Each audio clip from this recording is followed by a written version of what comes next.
The story of Australia's First Peoples is the oldest continuing human story on Earth. Through countless generations of songlines, to connection with country and spirit, to resistance, struggle and survival, the Aboriginal and Torres Strait Islander story is vast, inspiring and always evolving. This podcast series presents a collection of First Peoples voices, sharing their experiences, achievements, hopes and beliefs. These are the real stories of Aboriginal and Torres Strait Islander Australia. Hi, I'm Maryah Sonter and you're listening to the Real podcast series. In this episode, I chat with Butchulla and Gawara man Isaiah Dawe. Isaiah is the CEO and founder of ID Know Yourself, an Aboriginal mentoring organisation that supports Aboriginal youth in out-of-home care.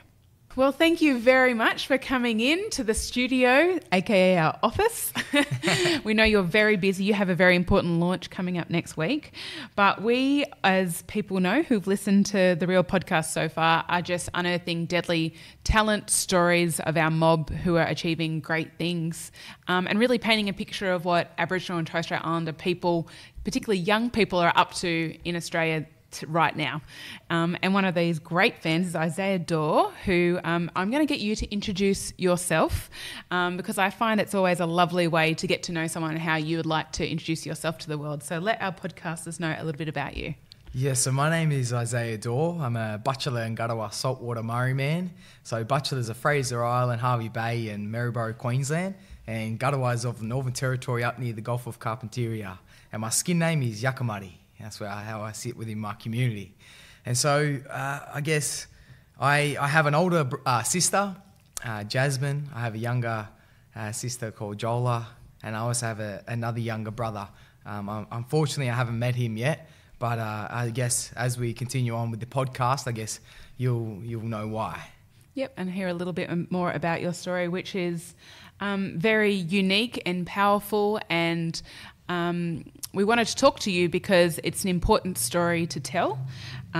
So tell us a little bit about your upbringing. Yeah, so I was put into foster care when I was 2 months old, and I stayed into the system until I was 18 years old. But unfortunately, within that time, I went through 17 different foster homes. I was stripped from my culture, my identity, my sense of belonging, my purpose in life, and I felt like an absolute outcast. I grew up within many different communities. I went to many different schools. Because I had a darker complexion to the other younger fellas in my year, a lot of the time I was racially abused for that. But then again, I didn't have that sense of identity or culture backing me and being proud and saying, no, that's wrong. I kind of didn't know what to do with it because on paper, I knew I was Aboriginal and I thought I was Torres Strait Islander too. I didn't know the difference. See, that's how far apart I was from knowing who I actually was. So I was stripped from that, and I was just dawdling through life, just trying to get through. It was basically trying to survive, if I'm honest.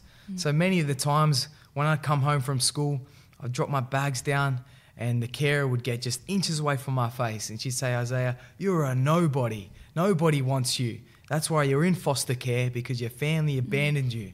And I believe that. I didn't know. I was put into the system at 2 months old. I didn't know anything else. And I was just basically fed with all different sorts of information that was so untrue. I was told that my family were no gooders. I was always told that I was going to end up like my parents, a nobody, and because they went through the criminal justice system, I was going to be just like them. And so subconsciously, I started to take on these different traits, and I started to act out at school.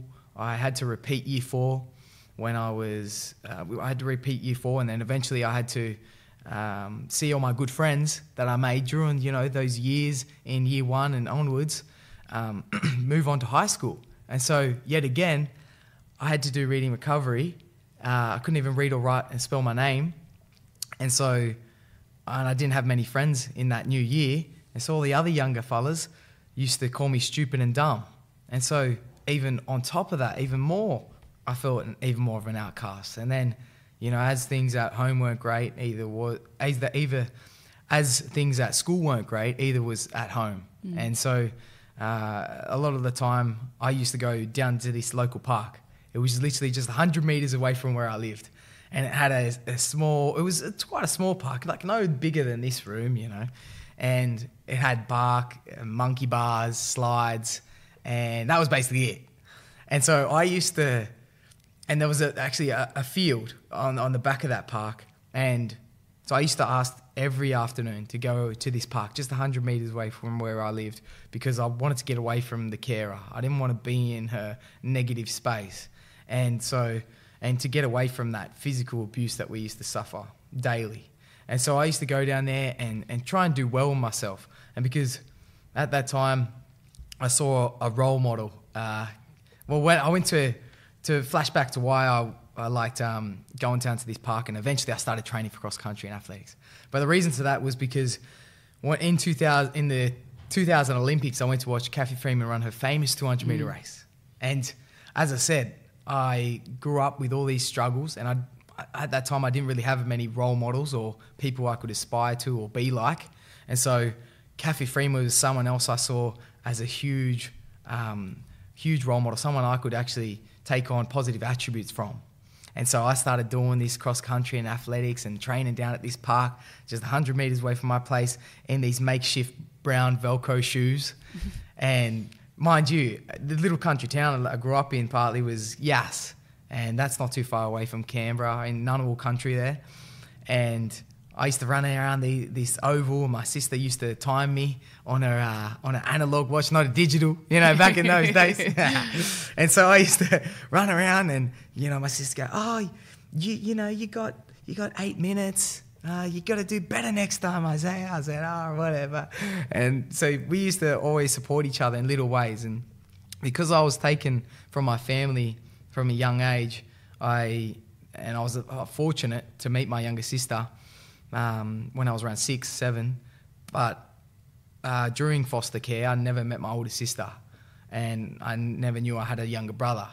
And it was only till recently, the last 2 years, I met my older sister, and she's got 5 kids, And unfortunately, I haven't met my younger brother yet, but he's in kingship care. Luckily, he's with family. But that's another journey I have to take on as well, all at the system's hands. And so I guess going through all those things in growing up, it was character building. And I always say to myself, there's a quote by Les Brown, he says, "Don't say you're having a bad day." He says, "Say you're having a character building day." And so whenever I come up with a difficult circumstance or I'm stuck in a difficult position, I just think of that. Hey, it's going to be character building. If I went through all the things that I went through as a young kid, well, of course I can go through this. This is just another challenge, another barrier I'm going to power through. And so why do you think you had that strength inside you to remain positive, to set yourself little goals, including running around the park faster and identifying with role models like Kathy Freeman? What do you think it was? Was that brain little person inside your head talking to you? Yeah, definitely. It was quite... I didn't really know the single reason why until just recently the last couple of years when I've connected with my family. I've heard the stories of my old people and my ancestors, and it's all made sense to why I was able to get through. And so I'll share with you that in a minute. But when I was going through all those difficult things and, abuse, like being put into the foster care system, it's at no choice of your own. It's at no fault of your own. And unfortunately, a lot of the time, if you're an Aboriginal young fella who's in out-of-home care, well, we make up around 40% of the whole total population in out-of-home care. You're more likely to end up in the criminal justice system. You're more likely to become homeless. You're more likely to have multiple placements, and around 10 placements is the average. And you had 17. Right? Yeah, but my story is quite... It's the same. It's quite common. It's very common. Yep. Very common. And so... And a lot of those young people don't go into university, they don't go into further tertiary studies, they're more likely to be abused, more likely to lose their culture and identity. So 50% of Aboriginal children who are in out-of-home care are placed with non-Indigenous carers. More than 50% of them don't have a satisfactory cultural care plan. And, if we're a young generation and most of our young people are in out-of-home care, well, culture isn't looking too bright for this future generation if a lot of them aren't even being able to learn it from our older people and pass it on, and so then they can't pass it on. So it's a big intergenerational trauma there too. And so the thing that helped me get through the tough struggles was just thinking beyond my circumstances, was picturing myself in different shoes. I thought, well, I knew that it was possible. I knew that, despite all the circumstances, I knew that it was possible I could become this or I could become that. And I saw a lot of the people within my foster homes growing up were negative people. Some used to abuse alcohol. I used to live in neighbourhoods where they'd always hold parties and things like that, and exposed to alcohol and being in that, kind of rowdy environment. But I always use that as a mirror effect and go, you know what, that's not for me. I have bigger plans and visions in life. And so people always ask me, how did you get through? What was the one thing? And so that was part of the reason why I got through. But then the deeper reason was when I went back to community and connected with my family, my culture, my identity, and knew about my ancestors. So, for example, to give you an explanation on intergenerational trauma and how it affects people today, but also to speak about how I got through, is an example of my Nana Winnie. She was taken away from Gawara country on Butchulla country, Fraser Island, in Gawara, we call it in language. And she was taken when she was 11 years old.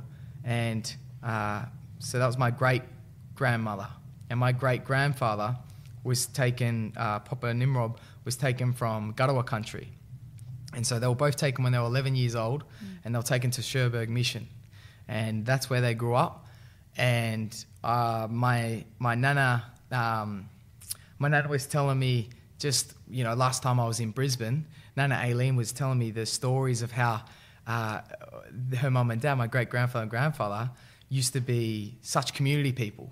And so my great-grandfather would stick up for those who suffered any violence, domestic violence in their houses. And one time she was telling me that one fella was abusing his wife, and he come out and offered him out in front of the whole community. And then from that day on, they had a little row, and it planted a footprint. So when anyone mucked up in the homes, he checked them basically, Yep. And I was like, far out, that's deadly. And then on top of that, my great Nana Winnie was the first Aboriginal typewritist.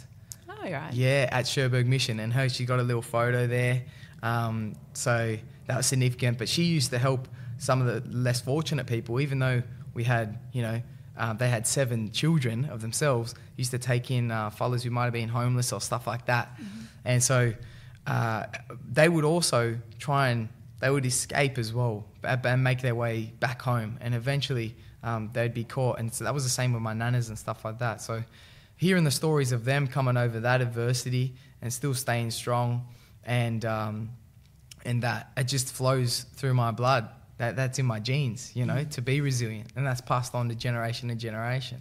And so hearing stories of like my mum's mum, unfortunately, that's something that's impacted me a lot. Is I never got to meet her growing up, but I know Nana Muki, her name was. But unfortunately, I didn't meet her when I was growing up. And that's something that you can never put a price on. Connection, family, knowing that story. Exactly. Now, our listeners don't know much about what you're up to now just yet. You're a very accomplished. You've won lots of earned lots of opportunities. Just a few of the list of achievements and credentials. You've been the advisor for the Human Rights Commission. You've helped out with the AFL's youth program, one of 10 ambassadors to the National Congress of Australia's First People. There's just so much of life experience in such a young fella, despite the difficult upbringing that you've had to experience through no fault of your own, as you have suggested. And now you're about to launch your own company. Yeah, that's right. So so obviously, I always wanted to use my negative. I believe that you go through things for a reason. That there's a purpose to it. That no one's just given life because there's so many, out of so many possibilities, you know, you and I are here today, breathing life. It's amazing, and it's quite astonishing to me. It's quite trying to just fathom it, you know, being alive. And so I think that everyone's got a purpose in life, and I think once you find that purpose, you know, that's where you find your sense of belonging at the end of the day. And so you know, when I was growing up in the foster care system, I was always thinking, why me? Why is this happening to me? But it was building me up for the future. And so I heard a quote by Johnny Lewis. It was, if not now, then when? If not you, then who? And so that prompted me to start my journey. And so I started engaging with the community and learning more about foster care, because when you go through foster care, life's a blur. Everything's just happening all at once, and, you know, your family, your culture, your identity, your belonging, you know, a lot of the times, unfortunately, from my position, you were abused. And so it's a lot happening, a lot of pressure and a lot of trauma you're exposed to, and you don't really see life and what it has to offer. You see life through binoculars, but I found out when you get out the other side, if you gain some tools and essentials, you can kind of tweak and fix the lens, and you can see the bigger picture and to what life has to offer. And so I eventually connected, you know, with culture and identity. Now I started working on myself, not just physically, mentally, spiritually, but everything. And so I then heard all these stories about other young Aboriginal fellas who were going through similar stories, and so I thought of an idea when I was in community in Redfern. There was another mentoring organisation called Tribal Warrior. And so they would, you know, I used to take the young fellas to touch and things like that, you know. And I used to like just being around the young fellas. And at the time I was working at the Human Rights Commission, but I kind of wanted to be more, you know, on the ground level with the community. And so I was like, well, okay, if I want to start a mentoring, who would I start it for? I was like, well, obviously for kids in care. You're a kid, you know what I mean, who was in care. It'd be a prime example of showing them that you can come out the other side despite odds and the things that are thrown at you. And so I come up with the name ID. And so it stands for identity, but it's also the initials of my name, Isaiah Dawe. And know yourself means know what you can achieve, what you're capable of, and what exists outside of foster care. And so every young person that comes into ID Know Yourself is part of the family. And what family means, and the slogan ID Know Yourself, is never left behind or forgotten, because that's what it's about. We're never going to let anyone behind or forget them once they've been a part of our family. You know, they're always a part of our family. And that's something that lacks in the system, you know, with so many kids having many different placements, them not knowing who they are or who their family is. But they've got us. We're a family. And so we're focusing on 6 key elements, and that's cultural identity. That's yarn time, like us, having a yarn. And that's where we'll get, you know, role models and leaders and people of influence to come and share their stories like I'm sharing with you, and hopefully be an inspiration and motivate them, empower them, and help them along their healing process, because a lot of them come from difficult backgrounds. And then there's life after care, so cooking, cleaning, budgeting, hygiene, resume letter building, stuff that they not necessarily teach you at school and is... Yep, those life skills. Yeah, it's so important. And then there's health, so we're going to be doing yoga, you know, that calming of the body and the mind and the spirit, because just sleeping isn't enough. You need to be consciously awake and then rest the body. And so there's that, and then there's more than money, and that's giving back to community and knowing that life's bigger than yourself, that it's not all about you, and that you get what you give in the world. And if you're a given person, well, you receive in many different ways. If that's your professional life, your relationships, in all different aspects. And then the other one is education, and that's so helping with their school curriculum, their exams and homework help, and then get them into other tertiary studies and get them into schools, which I eventually had an opportunity to do, which helped kind of change my path. And you're very confident. You've got a great program that you've learnt from experience. It mustn't have been easy kind of putting those elements together. You kind of would have had to look at yourself and your experience and go, where were the missing pieces for me? So it's a very personal program that's been developed for other people. How did you feel kind of bringing all those bits together? Yeah, that was very difficult. Because it's one thing going through the system yourself and then having to go back to it.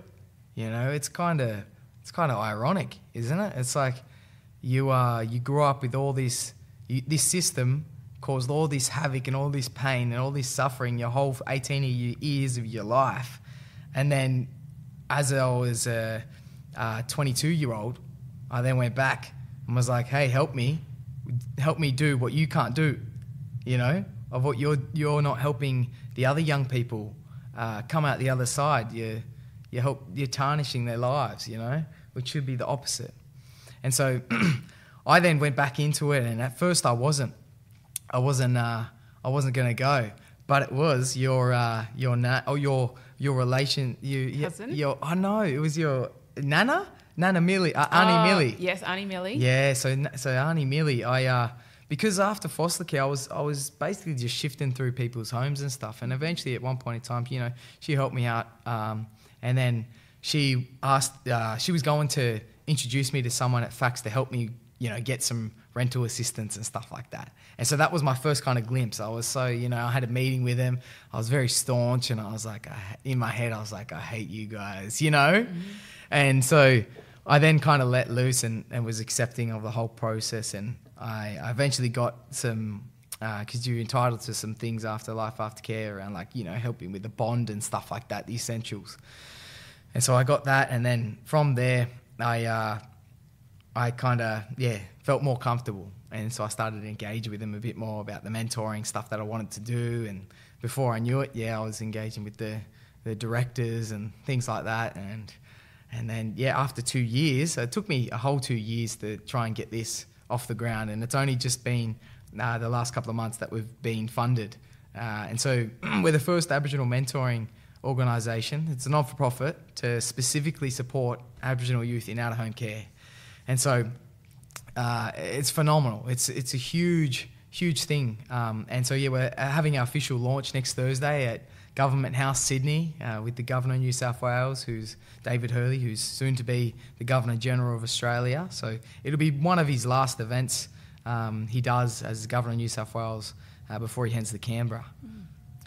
You've got a very influential circle of people around you that have obviously been attracted to your positive attitude and your, the go-get, I'm not taking no for an answer, which we can certainly hear in the way in which you're passionate and talking about, and obviously have, been able to get through a lot of difficult times. How much is the group around you really important in life, that kind of circle of support? 100%. Growing up, I always try to surround myself with good people. Like my sister growing up was my best mate. And, as we were growing up, we used to say this thing to each other because that's all we had. All we had was each other. So we used to say when the times were tough and we couldn't, we felt completely hopeless, we'd say to each other to lift each other's spirits up, we'd say, it's you and me against the world. Mm. And so one of my sister's still one of my best mates, and I've probably got a circle around four people, I'd say. Oh no, sorry, there's probably 6 people. Everyone else is like, am I in that 6? Yeah, I'm like, around 6 people, and they're kind of, because I believe, I try and keep my circle close, and I mean, I have a lot of acquaintances. I have a lot of friends and know a few people. But that doesn't necessarily mean I'll let him into my house. I have a lot of standards for myself. So whether that be I have high standards within everything. So I play a lot of sport, like I play Oztag, I do swimming, I gym every day, except for Sundays. Sunday's my day off. Rest day, very important. Rest day, recover. But a lot of the time I'm doing a lot of physical fitness, and then also whether it be professional works or meetings or even being here with yourself, whatever I'm doing, I have a high standard for myself. I give it 100%, because that's what I've always done as a young fella. And I have the same expectation for my friends that they're going to be on the same level, because there's a saying that you can go, well, if you want to go fast in life, go alone. But if you want to go far in life, walk together. Mm. And so I make sure that I have a lot of support around within my friends. Yeah, because I want people like-minded, people who are driven, people who are passionate, people who are outgoing and infectious with energy.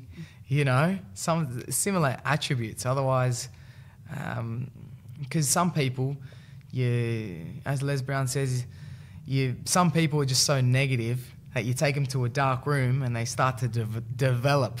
You know, so I try and stay around those positive, like-minded. Those people, absolutely. That's a very important part of life. Now, can you tell us what the dream is for ID Knowing? Yeah. So you're going to launch. Yeah. And then what's next? What are you hoping, now that you've built this vehicle and you've got the crew around you? Yep. What are you going to achieve? So I want so the official launch is next Thursday. And as I said, we're the first Aboriginal mentoring organisation in New South Wales to support these young fellas. And I've met so many young Aboriginal fellas who are in out-of-home care and other young people, but majority of the time it's young fellas who are in out-of-home care who are literally, they're begging for support, you know, because they're not necessarily getting it from their caseworkers or their carers. And so they're asking and pleading if they can get this support. And so with ID Know Yourself, I want to make sure that every young person feels a sense of worth. Everyone feels that sense of belonging, that they can be themselves in their own shoes and know that being different is awesome. That's awesome. You know, if everyone was the same, it'd be a boring life. We need weird, wonderful, charismatic, you know, quiet people. You know, that's how life is. You need to embrace other people's differences, and that's the best way we're going to move forward.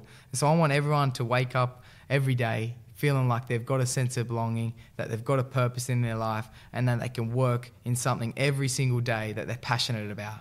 And so the backbone of all that as well is knowing who they are, because you can do everything, you can do whatever you want, but at the end of the day, if you don't know who you are, you can only go to a certain level. Because if you know who you are, where you come from, that can propel you in all aspects of your life. And how important is culture in that?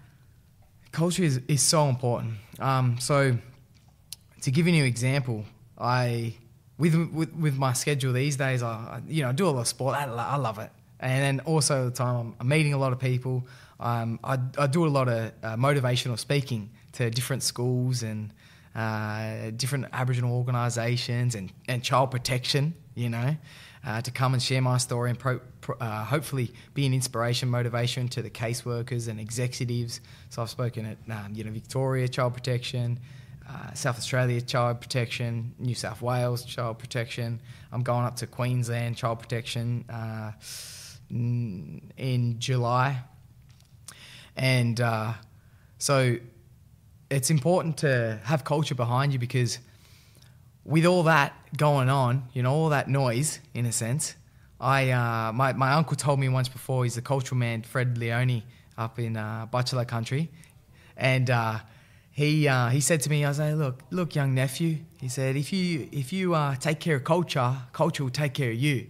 And I'm like, yeah, all right, Unc, all right, sweet, no worries. Didn't really know what it meant by that, but as things started to progress with ID Know Yourself and get very busy and travel around and things like that, and, you know, on social media, just people messaging me and things like that, it was getting a bit much at one point. And I just kind of wanted to shut it out. And so I started, my uncle gave me a didgeridoo.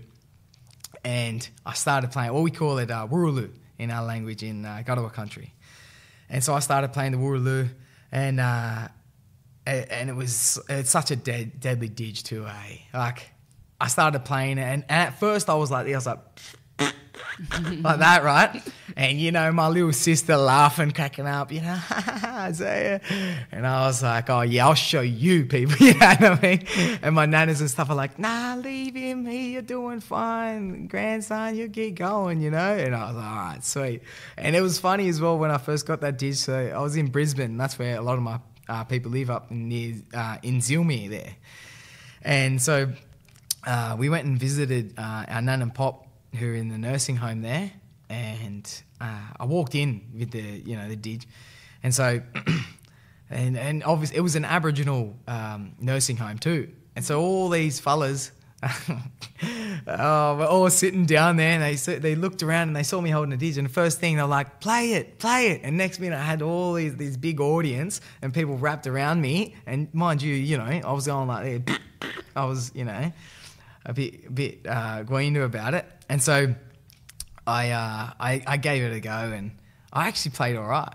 But then since then, I can now circular breathe, and it's phenomenal.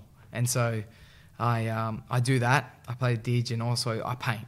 But both of those, what I'm getting at is when my uncle said, take care of culture to take care of you, is that when life was so busy and hectic and, times have given up, I play the didge or I paint, and that kind of meditates and calms my spirit and my mind and my body.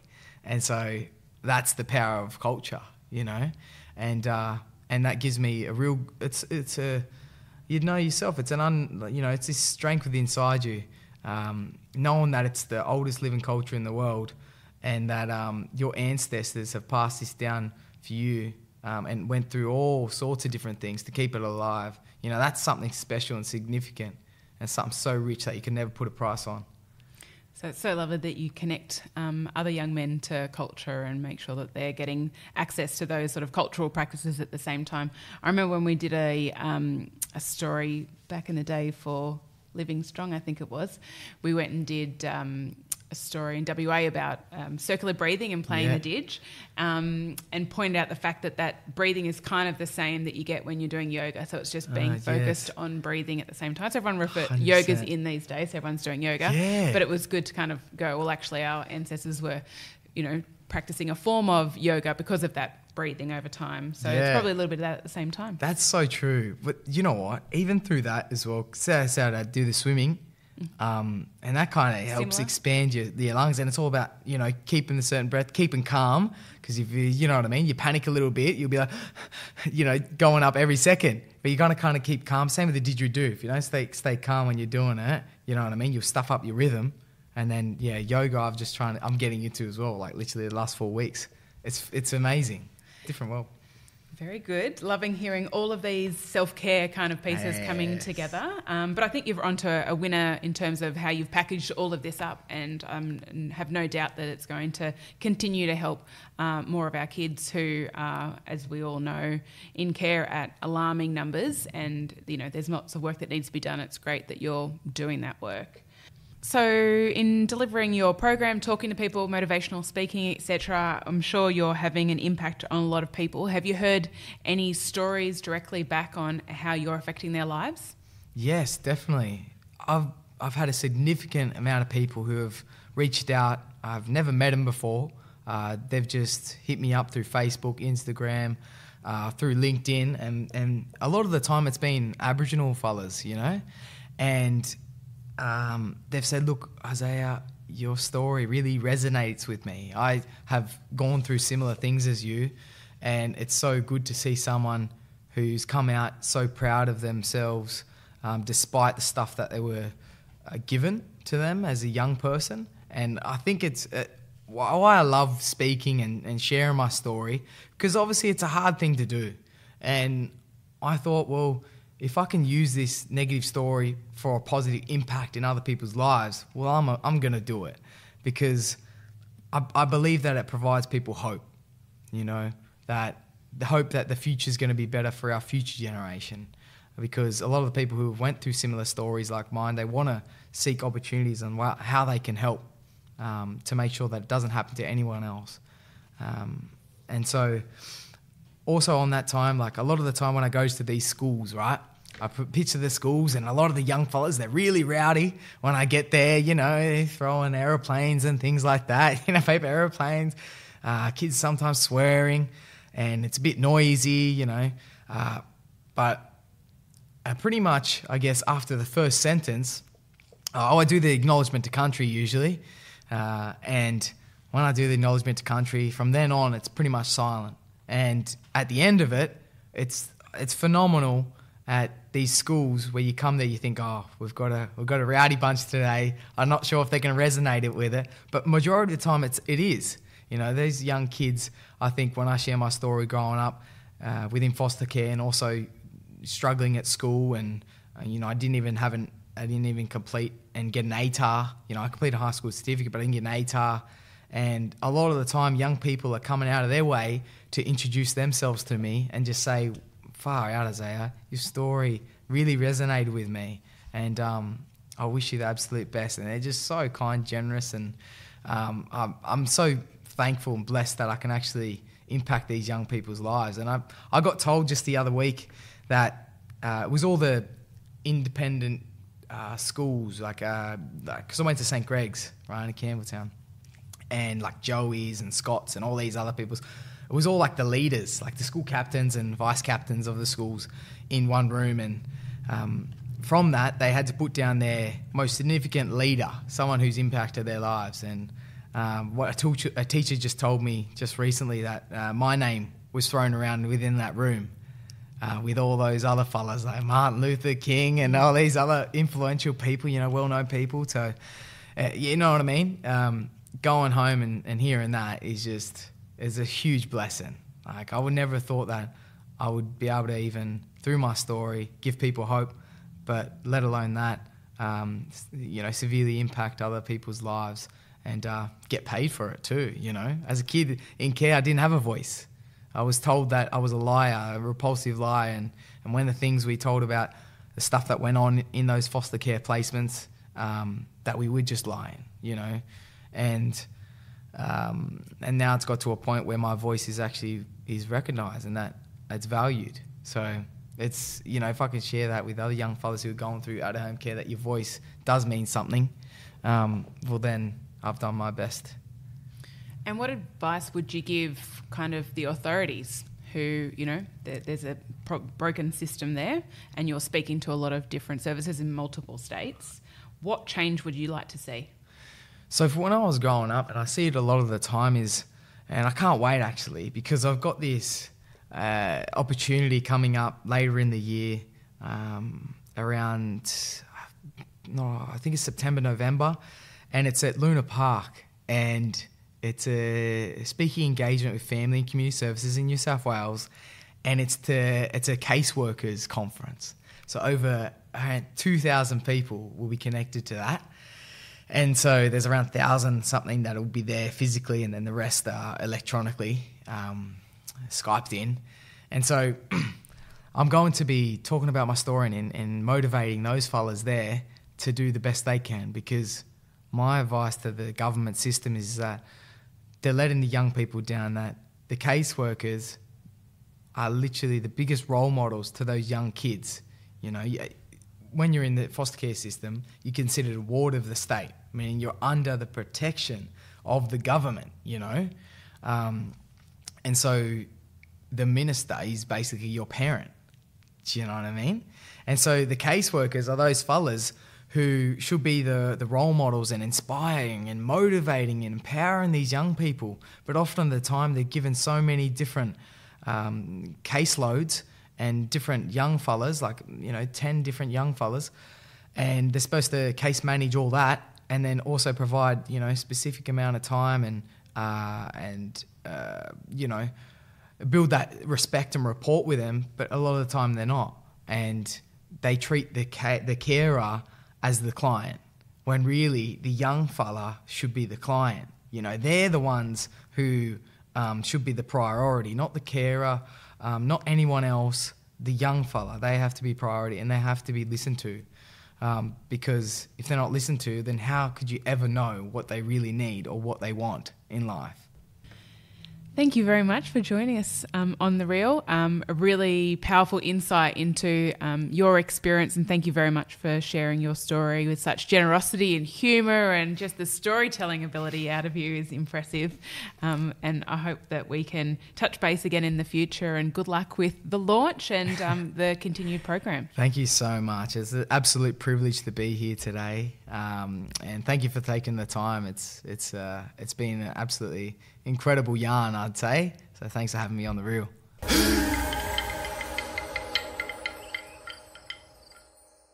You've been listening to The Real podcast series. The Real is an Aboriginal and Torres Strait Islander digital media platform produced by 33 Creative. This episode was recorded in Sydney on Gadigal country. Produced by Jake Keane and Marguerite Barbara. Music production by Jimbler. For more stories and podcasts, visit the-real.com.au/podcast.